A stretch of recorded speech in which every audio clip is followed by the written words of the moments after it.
తెలంగాణ సమాజాన్ని ఎన్నడైనా 6 నెలలకు ఒక్కసారైనా కేసీఆర్ ముఖం చూసినారా? ఫామ్ హౌస్లో బోర్లో వండుకునేటోడు ఇవాళ రోజుకు 18 గంటలు నేను మా మంత్రులు గ్రామాలు తిరుగుతూనే ఉన్నాం కదా, వచ్చిన వాళ్ళనల్లా కలుస్తూనే ఉన్నాం కదా, మీ సమస్యలు వింటూనే ఉన్నాం కదా, మీ సమస్యలు పరిష్కరిస్తూనే ఉన్నాం కదా. మీరు ధర్నా చేయాల్సిన అవసరం ఏముంది? నిరసన తెలపాల్సిన అవసరం ఏముంది? ప్రభుత్వం విననప్పుడు, ప్రభుత్వం మీ మాట ఏం జరుగుతుందో కనుక్కోనప్పుడు మీరు నిరసన తెలపొచ్చు, ధర్నా చేయొచ్చు, రాస్తా రోకో చేయొచ్చు. కానీ ప్రభుత్వమే మీ దగ్గర ఉండి ప్రభుత్వం వింటున్నప్పుడు, ప్రజాపాలన జరుగుతున్నప్పుడు, ప్రజాభవన్లో ప్రజల సమస్యల్ని వారంలో 2 రోజులు మా అధికారులు మా చిన్నారెడ్డి గారు తీసుకుంటున్నప్పుడు మీకెందుకు కష్టం రైతులారా అని నేను చెప్తున్నా. అందుకే 10 ఏళ్ళు మిమ్మల్ని దోసుక తిన్నారు. కాకులాక గద్దలాక మీ రక్త మాంసాలను పీల్చి పిప్పి వేసిన ఈ సన్నాసులు మళ్ళీ ముసుగులో దొంగలు ముసుగేసుకొని ఇవాళ మళ్ళా మీ దగ్గరకు వచ్చి మభ్య పెట్టాలని చూస్తారు.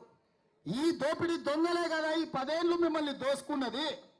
ఈ కేసీఆర్, ఈ హరీష్ రావు, ఈ రామారావే కదా మిమ్మల్ని కొల్లగొట్టింది.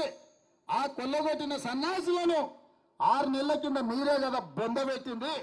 మరి ఆ బొందబెట్టిన వాళ్ళను మళ్ళా గ్రామాలకు ఎట్లా రాణిస్తుండ్రు మీరు ఒక్కసారి ఆలోచన చేయమని రైతులకు విజ్ఞప్తి చేస్తున్నా.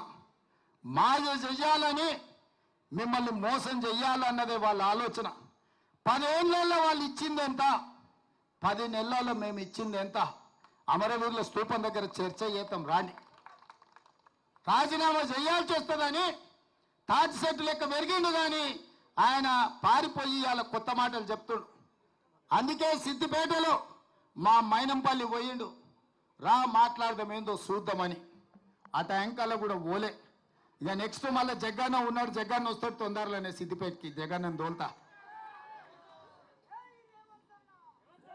వాళ్ళు ఏంటంటే అబద్ధాలన్నీ సోషల్ మీడియాలో పెడతారంట.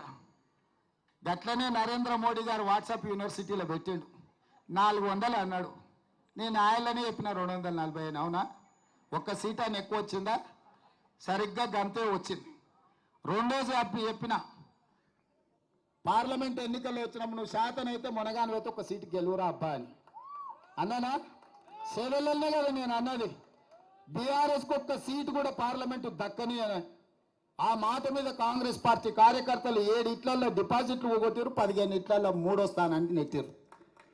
ఇది కాంగ్రెస్ శక్తి, కాంగ్రెస్ పార్టీ కార్యకర్తల శక్తి. అందుకే ఈరోజు మీకు వచ్చేసారి ఆ 39లో 9 కూడా మిగిలవని చెప్పి నా సన్నాసులకు చెప్పదలుచుకున్నా. 10 ఏళ్ళు ఎలుగబెట్టిందని, 10 ఏళ్ళు తెలంగాణను తలగబెట్టినోడు 10 నెలలు కాకముందే ఈ ప్రభుత్వం మీద పడి ఏడుస్తున్నాడంటే కాంగ్రెస్ పార్టీ కార్యకర్తలు గ్రామాలలో ప్రజలకు వివరించాల్సిందిగా కోరుతున్నా.